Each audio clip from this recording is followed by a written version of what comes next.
我们在千年佛寺里看猴子到处跑，他们和神佛当了几百年的邻居。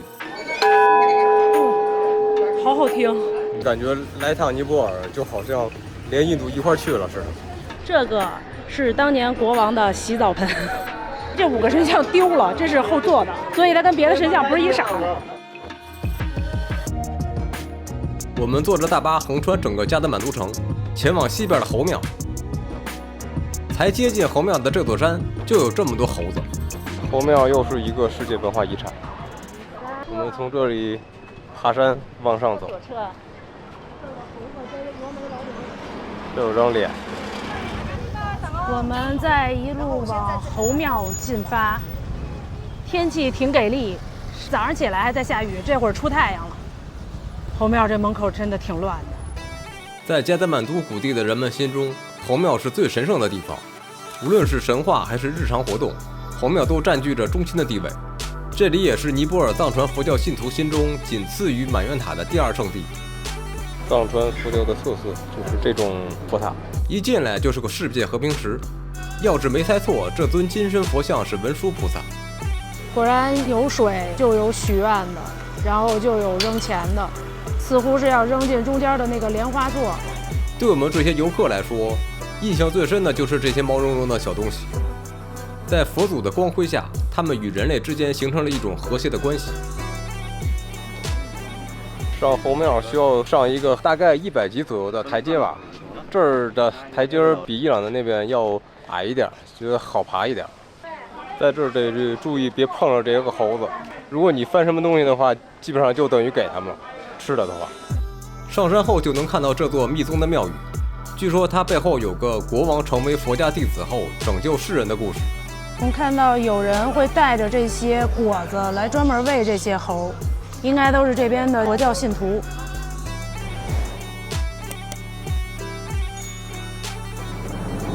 这个是一个木雕的佛塔，一个木雕的佛。前面那个金漆应该不是纯金的，觉得应该只是调的金漆。猴庙景区是建在一座山上的，就是我们刚才爬的这个几百阶台阶儿，然后两边都是一些卖唐卡或者藏传佛教纪念品的店。猴庙这个地方最初是藏传佛教的一个佛塔在这儿，然后后来以这个佛塔为中心，周围有大量的新建的寺庙，那些寺庙里边有佛教也有印度教，所以你能在这儿看到一个特别混杂的状态，还是挺有意思。因为你看到很可能就是一个佛塔旁边可能就是一个印度教的塔。我身后的这个是他们的算塔林，这就是个小佛龛。在塔林旁边也是一个小广场，小广场这儿有很多尼泊尔传统风格的建筑，旁边商店的木雕挺有意思的。感觉这里的电线还是比较克制的，都卷成了一坨一捆。又是一房顶的鸽子，这里到处都是生机盎然的猴子。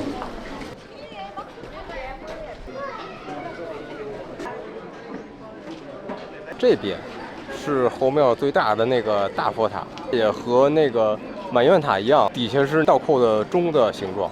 可以看到这个大佛塔旁边就紧挨着的就是一个印度教风格的塔，就是你看到这种耸立的，然后一轮一轮像山一样的这个，就属于印度教风格的，稍微有点方形。对，它就是模仿山的形状，因为印度教他们是认为神是在山里修行嘛，所以他们就要把庙建得像山一样，然后呢，里边供着的佛像就模仿这些神在山中修行的状态，所以你就觉得特别微妙，中间是藏传佛教的，旁边是印度教的，就在这儿混杂在一起，很有意思。在藏传佛教的信徒眼里，这个猴庙是仅次于大佛塔的第2个圣地。这里是点香台，跟中国的寺庙也一样，这里全是烧香的味儿，烟气缭绕，很呛人。这好像也是个小佛龛，有一帮人在这儿拜。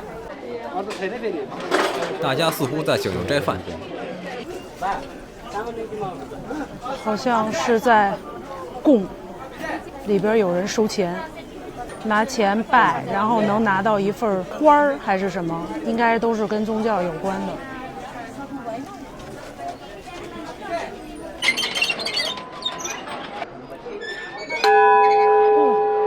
好好听。听这声音。在后庙或者后山顶可以看到整个加德满都的全景。我们身后的是加德满都，出了脸基本看不见啥了。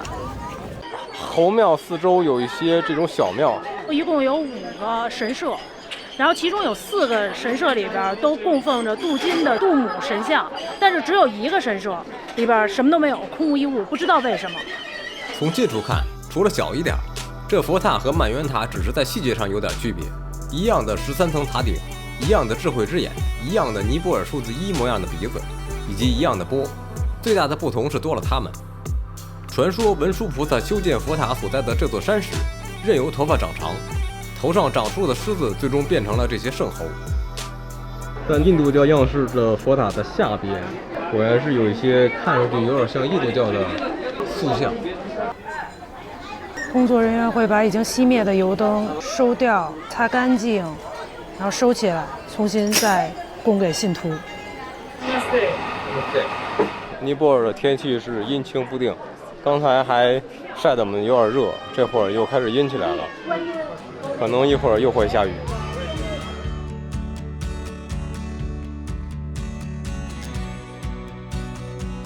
后庙不只是后庙本身，周围也有很多的猴子，包括这个停车场以及周边的。旁边可能是个佛学院，一帮小和尚还牵个小狗。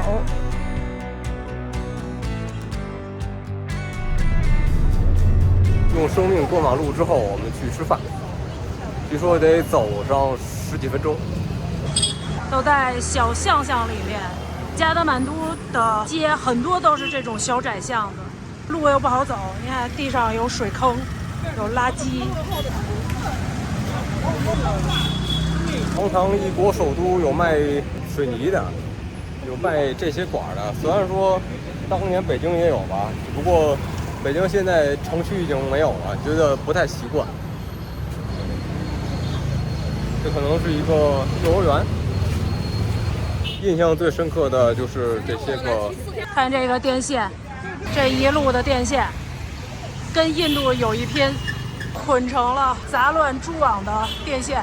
很好奇他们的什么洗发水啊什么的都是这么一串一串的买，靠左走的。刚到尼泊尔还不太习惯，还是依然都是靠右走，结果都跟别人呛着。这里到处都是骑摩托车的，然后鸣笛的声音很小。都是这种小窄巷，两边都是店铺，走路一定要小心。中国人去印度不太能拿得下来签证，特别是旅游签，所以感觉来趟尼泊尔就好像连印度一块去了似的。这里人的长相，还是这儿使用的文字，还是这儿的信仰，以及到处都在这么多车鸣笛，都是跟印度一模一样。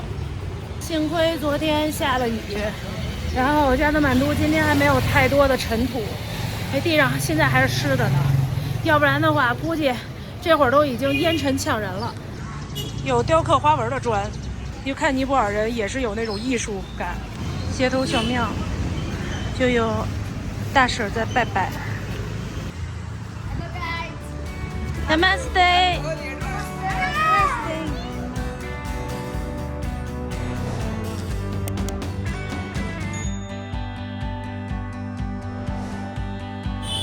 我们现在好像走到了泰米尔街的，应该算是商业街道，这两边都是店，特别多的店，然后全都是卖纪念品的。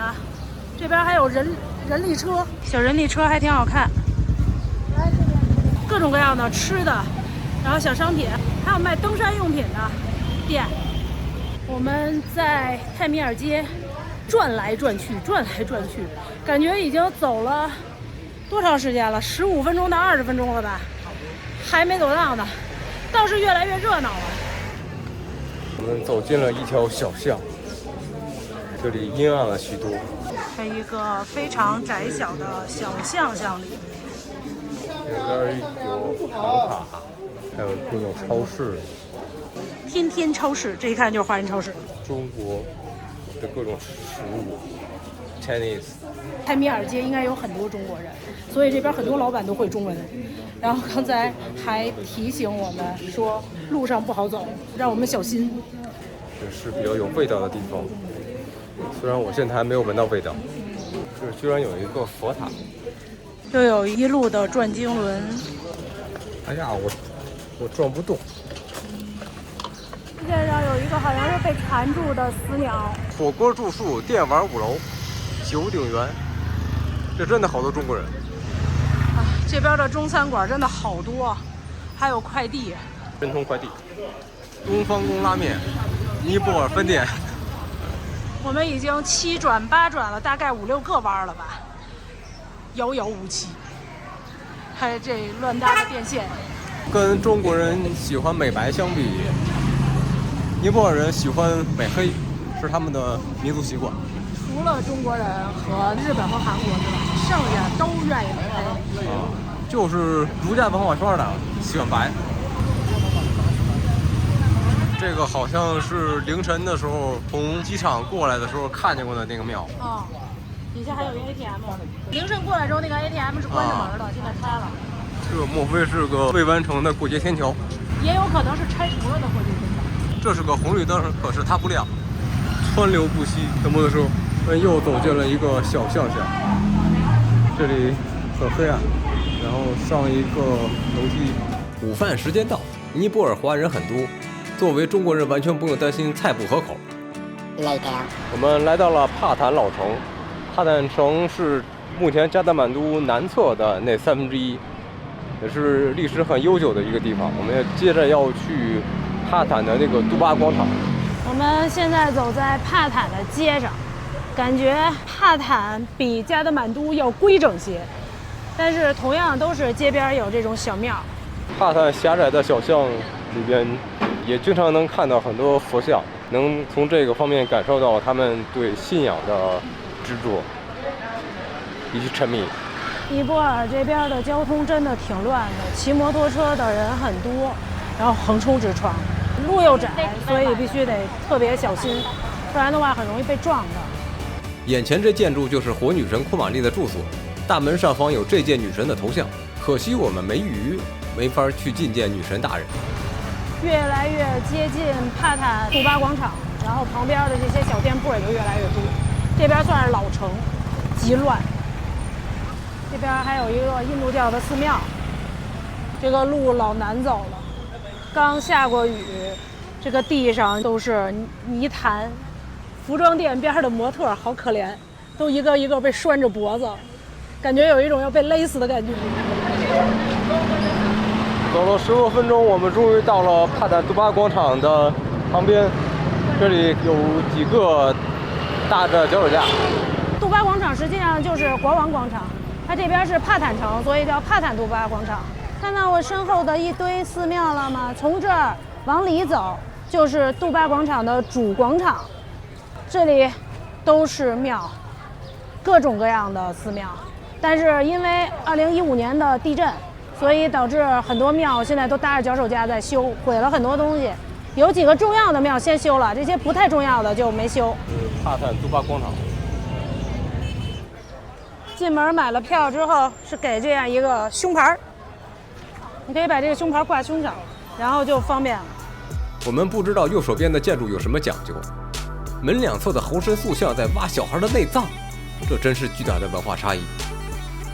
往里走没几步就能看到广场上的众多庙宇，旁边就是王宫。我们现在进了杜巴广场的大皇宫，然后现在我身后是这个大皇宫的第一个场院。这个广场是祭祀用的，这个东西就是到时候会把那个牲畜羊或者牛系在这个上面，然后砍掉。然后这里一般都是在过盛大节日的时候就会在这儿举办祭祀。这个小门进去之后都是当年在这个女神庙重修的时候，就是发掘重修维系的时候的那些材料和资料照片。地震的破坏。墙上的这些手，就是这个神像曾经的那些手。震掉了。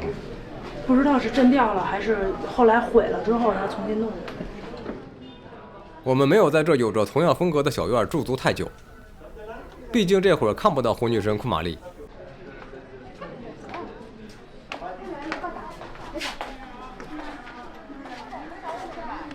我身后是这个王宫的花园，然后给大家看一个有意思的东西。这个是当年国王的洗澡盆，就是室外洗澡，也是够奢华的。open。这个王宫的花园它不大，就挺小的一块儿，就这么大一点儿，有点绿地，连个花都没有。感觉那个时候这个国王过也并不是多。Oh no！ 我发现了一只硕大的死老鼠，头都没有了。这里是花园的另外一部分，这里边有点花了，终于，真不容易。这条通往中心宫殿广场的花园路并不长，现在也是帕坦博物馆的一部分。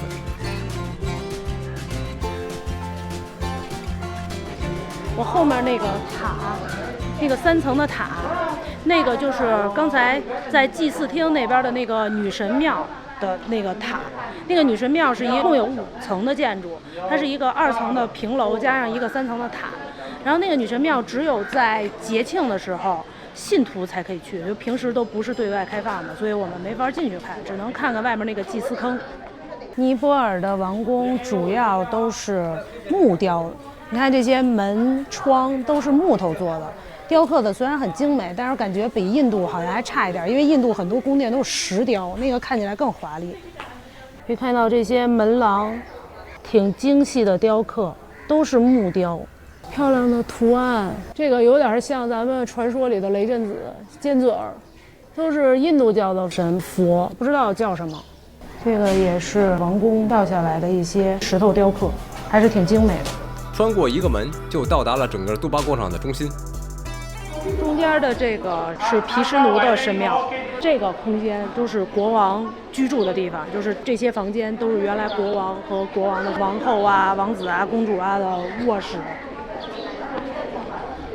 这个建筑就这个黑黑的，就是整个帕坦杜巴广场的，算是镇广场之宝。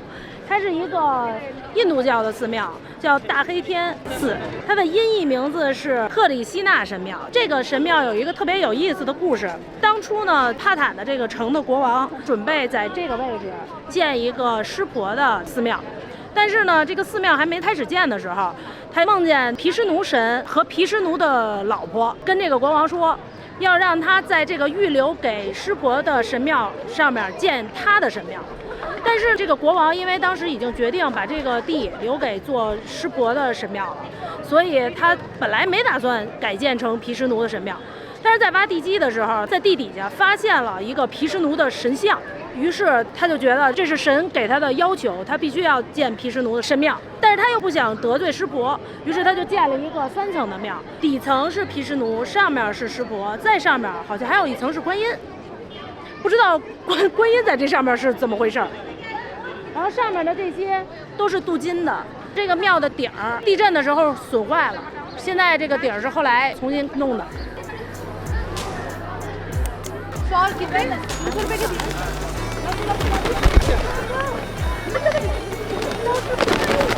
广场最北边的这个挺高的寺庙也是17世纪建的，里边供奉的是商业之神的比姆森神，就是贸易之神。这个庙最大的特点就是，你看门口是金色的大门，镀金的，并且大门上面突出的阳台也是镀金的。然后从房顶搭下来的这2条镀金的带子，被认为是登上天堂的阶梯。这个寺庙的正门对面有一个石柱，上面供的是一个狮子，被认为是比姆森神的坐骑。那底下这有一个坑，是被用来做跟火有关的祭司的活动，就是火台。看到门楣上面这个雕刻了吗？有5个神像，亮晶晶的。据说是因为这5个神像丢了，这是后做的，所以它跟别的神像不是一色儿。金色阳台上面可以看到4个窗楣，上面分别是湿婆、帕尔瓦蒂、帕拉瓦和甘尼什。在这个神庙的背面也有凸出来的窗棂，但是明显跟前面那个镀金的比，这个木头的就显得平凡了一些。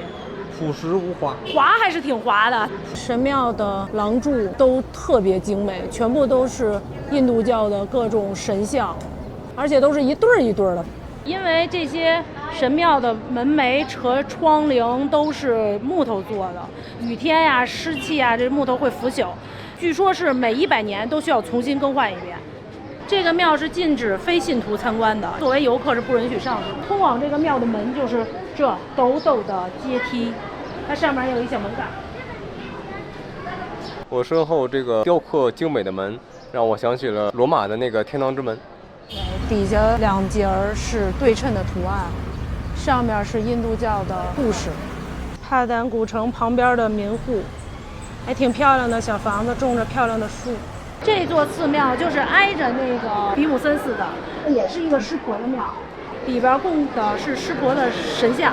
为什么能看出来这是湿婆神呢？虽然他也不让人进，因为门口有牛，这个牛是湿婆的坐骑。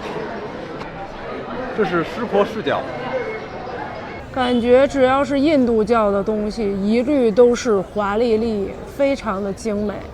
这个神庙的门口有2个石像，这一个那一个，就是像门神一样。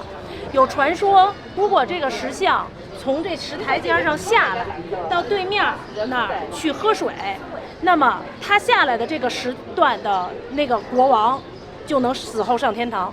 这个神庙是特别幸运的，在2015年尼泊尔大地震的时候，这个神庙几乎没有受到损害。但是，可能是由于这些柱子的劳损，所以最近也在修缮。在帕坦杜巴广场这儿，除了那几个有名的寺庙之外，剩下还分布着7、7、8、8这种小小的寺庙，都不知道每一个庙里供的都是什么，反正就是各种各样的神。看到有人推荐这个，看起来有点像奶酪、酸奶之类的，60卢比，合人民币3块钱多一点儿，其实还是挺便宜的。好吃，就是酸奶，然后加一点香料味儿。啊，那种香料味儿。对，就带一点点那种，也不是肉桂，说不上是哪种豆蔻啊或者肉桂那种香料的味道。然后多吃一会儿之后，就能感觉到那种奶香味儿了。它不是特别酸，也不是特别甜，然后是小泥罐，可以拿回家洗干净了养花儿。啊，底下挖一洞。啊，这还不好挖洞。路易挖什么洞？它这个上面看有那个孔孔，感觉是一层奶皮，然后底下是纯酸奶，上面的这个奶皮有一点香料味儿，有点，我觉得有一点像什么咱们那个双皮奶啊，但是它就是酸奶的，挺好吃的，而且价格便宜。在我们刚才的好吃的酸奶里发现了一个虫。果然在尼泊尔这边吃东西就不要纠结这些，不要太在意这些细节。反正它死了，蛋白质，我扔了，我不吃。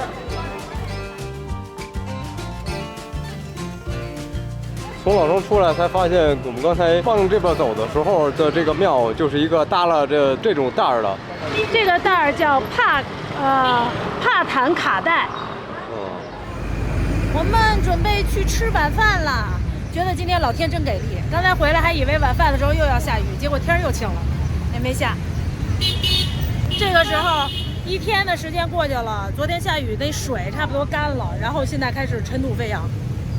这个也是泰梅尔区的另外一条小街，这边泰梅尔区好多条小街。哎，铁山挺漂亮的，哎，还真有点凉，没穿外套错。这边要饭的挺多的，一路上遇到好几回有要饭的了。导游说要饭的人都是从印度过来的。好像我们到了一个非常热闹的街口。这边好多饭馆，不愧是被称为小香港的泰梅尔区，全部都是游客，有很多外国人。我们在尼泊尔的街头看到了鸡兔速递，不知道跟吉兔是不是什么兄弟关系。我们还是在中午吃饭的那家吃。